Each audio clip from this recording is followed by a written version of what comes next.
Well, the most obvious way that consent is present in our political practice today is by elections.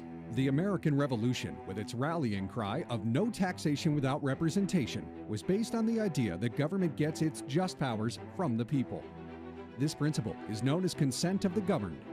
We take this principle for granted today, but the idea that a free people could rule themselves was rare in a time when monarchs had been making claims to greater and greater power. They claimed that this power over others, or sovereignty, was granted by God. In response to the growing appetite of monarchs for more power, many began to argue that the only just government power was that which the people had granted. This doctrine is clear in the Declaration of Independence. Political theorists, including John Locke, propose that people come together voluntarily to form a community. They agreed to go from a state of nature with no ordered society to establishing protections that government can give, the security of their life, liberty, and property. Consent of the governed is also known as popular sovereignty, in contrast to monarchical sovereignty or the claimed divine right of kings to rule. Government derives its just powers from the people. The famous phrase from the Declaration, "All men are created equal," meant that there were no natural rulers among people. No one, not a king, not a queen, not a duke or baron, was born with the right to rule over others without their consent. Well, the most important thing for citizens to understand is the relationship between consent on the one hand and freedom and equality on the other. We say that legitimate government requires the consent of the governed, but why? Why consent?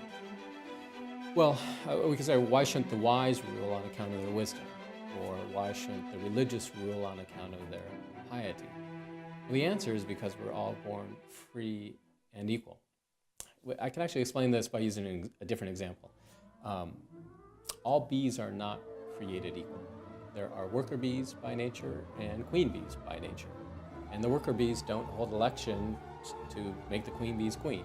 They're born queen bees by nature. Well, that's not true among human beings. There are no kings by nature, no queens by nature, no workers by nature. We're all equal by nature. And that means government among equals, since we're equally born with the right to rule ourselves. Well, that means when we institute government, government among equals must be via consent. The British colonists in North America believed that they had reverted to that theoretical state of nature when the King and Parliament repeatedly refused to protect their rights as Englishmen. They instituted new governments in their states, on the national level with the Articles of Confederation in 1781, and then again with the Constitution in 1789. They did so in all cases not on the basis of conquest or claimed divine right, but following processes based on the consent of the people. These principles of equality and consent of the governed are clear in the Declaration of Independence, and so is another principle, the right of revolution. When the government acts in ways outside the purpose for which it was established, the people have the right to alter or abolish it. The Declaration was grounded on principles echoed in other important documents and by many in the founding generation: George Mason, John Locke, Alexander Hamilton, Brutus, James Madison. This doctrine of popular sovereignty is the idea that government gets its power from the people, and not the other way around.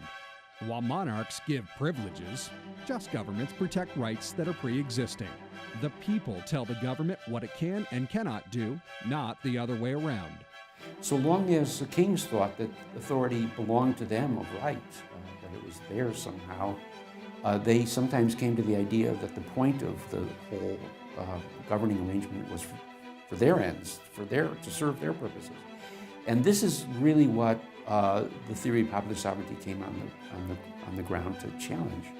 The purposes are the purposes of the people and not the purposes of the rulers. And that remains an important point in theory, not always achieved in practice. Popular sovereignty was a response to monarchical sovereignty, but it alone would not be a solution to the historical problem of governments growing too strong. A government resting on the consent of the governed would not mean that additional checks on power were no longer needed. While a king might be limited by a Bill of Rights or list of limits on his power, the Constitution of 1789 would establish limited and representative government, separation of powers with checks and balances, federalism, and other mechanisms to keep government power from going too strong. A Bill of Rights would be added in 1791 in response to state demands for further declaratory clauses that would limit the national government's power.